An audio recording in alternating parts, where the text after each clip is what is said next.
Good morning, ladies and gentlemen. It is 7:35 in the morning. And what we're going to talk about is... What were we going to talk about? I hate that. You know that moment where you get up and go to the kitchen or go in a room and you forget entirely why you walked in there? And then you go back to that other room that you were in, and then you oh yeah, you have that urge, you're oh yeah, I need this. But then right in the middle of getting into the other room of where something you need is, you're why am I here? Yeah. Some of my friends jokingly call it me going senile. Or me losing my mind completely. Which I think is already done. And I pretend I haven't lost it. I know, right? It's whatever. You gotta be crazy to live in this life. You got to. Otherwise, you'll sit in a corner or in a closet and cry in the dark. I've actually seen that firsthand. I myself have not done that. I prefer the shower and cry. Multitasking. Because hey, while I'm crying, I'm washing myself. That's sad. Anyways. Yes. Okay. Well, we are going to talk about, I guess, taking charge. Now, we are often, I remember there was a fad of having a certain attitude, kind of like the take me as I am, you don't change me or anything. Well, there comes a time where your personality traits are not meshing with everyone else's. And I'm going to start off with saying that's fine, but if it's negative, you're not really going to go anywhere. If you have lost your give a damn, you can't expect someone else to give a damn for you. I'm not saying not care about you. I'm saying they can't care in a way that only you can about yourself. It is required to care about yourself. If you are so depressed and you let yourself go to the point where your physical, emotional, social, and mental health, has pretty much bottomed out, you really need to look in the mirror and ask yourself, why am I doing this? Because when you let yourself go and your shits to give is gone, you gotta ask yourself why, you gotta ask yourself when, and you need to assess the problem and you need to face it. While running away and getting lost into vices is not going to help you. Getting lost into people is definitely not going to help you, because what if you clean up your act and this person that's with you or helping you, you're leaning on, wants you to lean on them and they debilitate you? There are scenarios where if you hit rock bottom, people I call vultures or leeches attach themselves to you because they love negativity. They love to keep people like that as a reminder, well, at least I'm not like that. I could do worse. I could do worse. I could be like them. And they want to keep you like that because they want to appear better than you. You may not notice it head on. You may not realize it till later. Or they just have this thing where they just love to take care of people and enable people. You could sit there and be dog down depressed, stuffing your face and, indulging in your vice, which could be alcohol, cigarettes, food. What's another one? Drugs. People do that. Instead of coping, they get lost in drugs. Or they overdo it on on certain things like prescribed medications.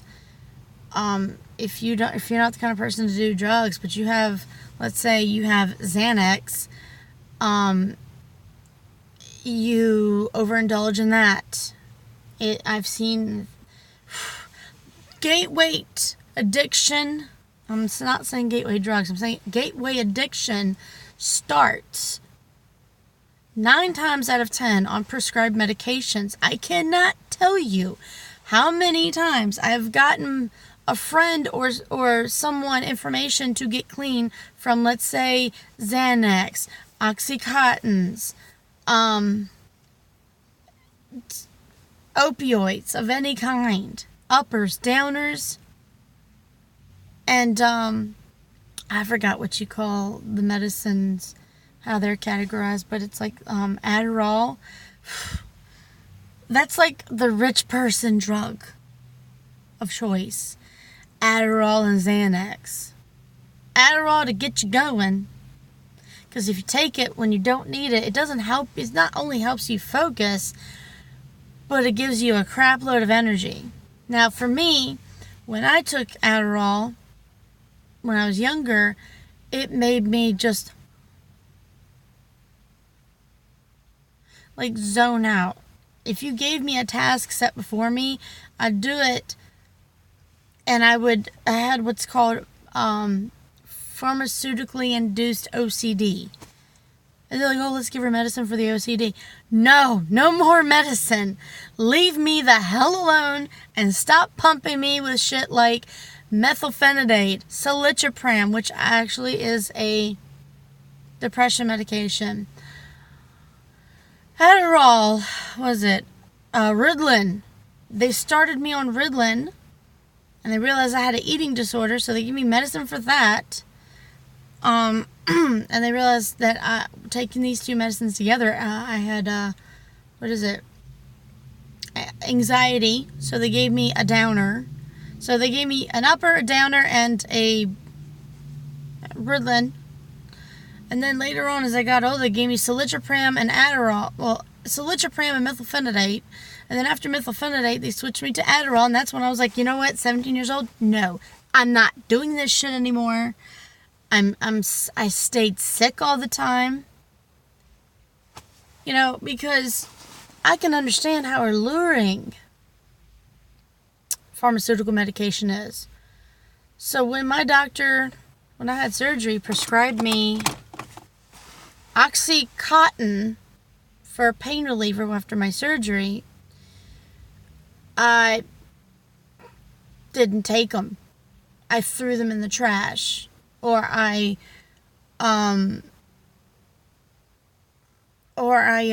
gave them back to my pharmacy, because if you give them back to your pharmacy, they can break them down and reuse them.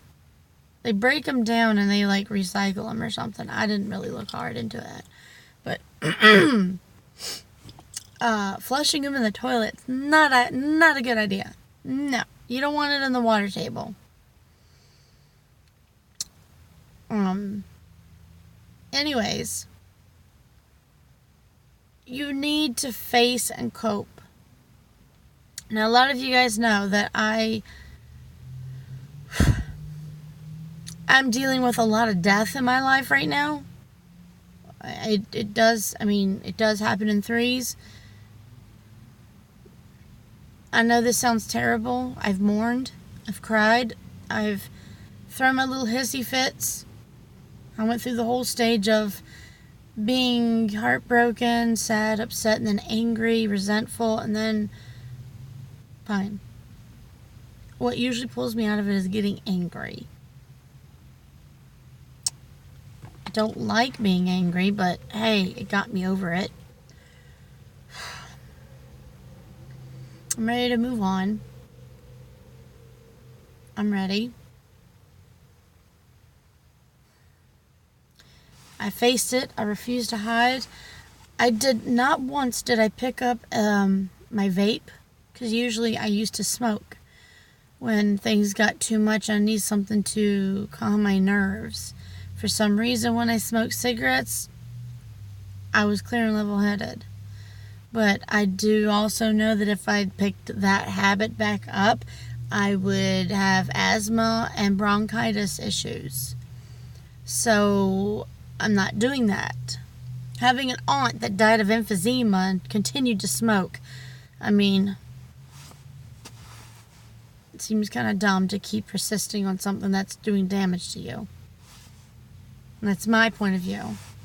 If you're addicted, you're not dumb, you're sick. And you need help. And it's nothing to be ashamed of. Everyone has a problem. No one in this universe does not have a problem. Yeah. Point me the direction of someone that doesn't have a problem. And I'm gonna like interview them and be like, how? How did you do that? What is it like to get up in the morning and not have a problem? Huh? What is it like? With struggle comes with great growth. So if you cope and face your problems head on, you will emerge stronger for it in so many levels, and you would know peace. So, this hair is really... Trust me, this comes from someone who did not have their act together until they were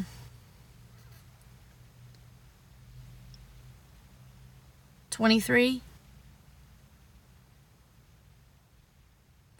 No. Later than that. Yeah, no. Yeah. 10 years ago. Let's see. 10 years ago, I did not it took 10 years ago for me to get my act together. I'm now 32 years old. 10 years ago, so let's say 22. That's about right. 22 and a half, 23. I can confidently say that I had my together at age 23 or 22 and a half. I learned who were my friends, who was in my corner, who had my back, and I learned a lot. And it wasn't people getting me out of a jam or out of the muck. It was me getting other people out of a jam or out of the muck.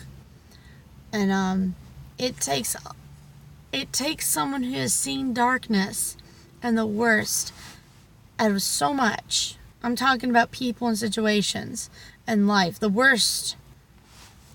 The worst. It takes people that have been there, done that, got the scars to prove it. It takes someone who has seen darkness to know the difference between light. It takes someone who has never seen the light of day of positivity and enlightenment to... Where was I? Oh, this is going to be an interesting day if my abilities are getting blindsided. Ooh, okay. Someone's not happy. Someone's really upset. Where are you going? What are you doing? Oh, okay. It takes someone who has seen, pretty much the saying goes, it takes someone who's been to hell and can go back. Takes someone who has lived in darkness to appreciate the light. That's what I was going with it. Blah, blah, blah.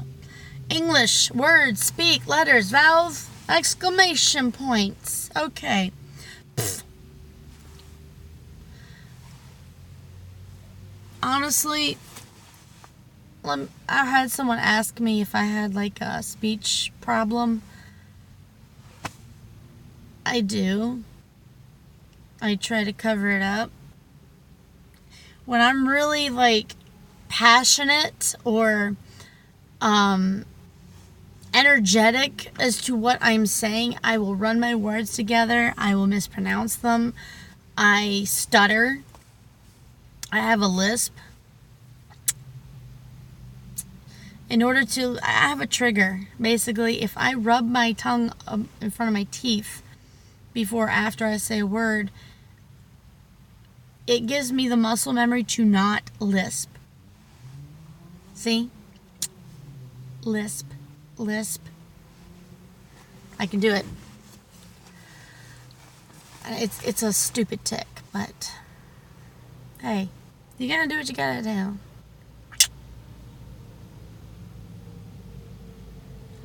So,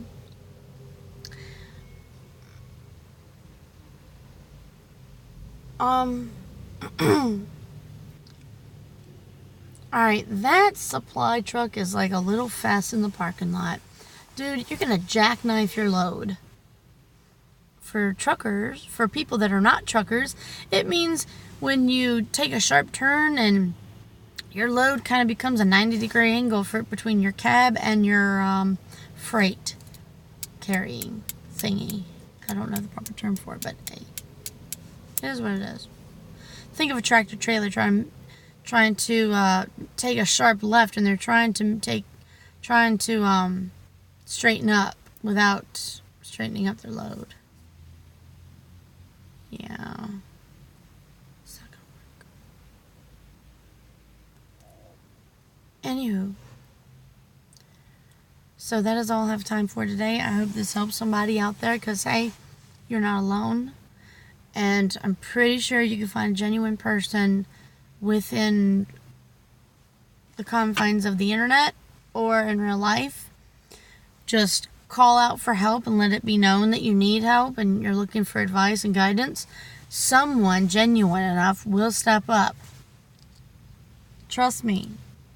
When good, genuine people hear a call for help, they come. They pop up. They're like, I'm here to help. What's going on?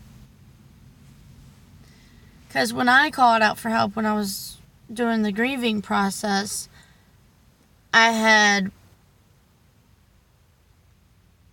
3-4 good people that came to my rescue. Maybe 5. Everything was a blur because it was a lot. So that is all I have time for today, ladies and gentlemen. Please like, share, and subscribe. Preferably subscribe so you are up to date with what's being talked about. And if you have anything in particular you want someone to talk about, you want me to talk about, then by all means, please message me, reach out to me. I will address what your question is. So, love and light to you all, and I wish we have a really good day today.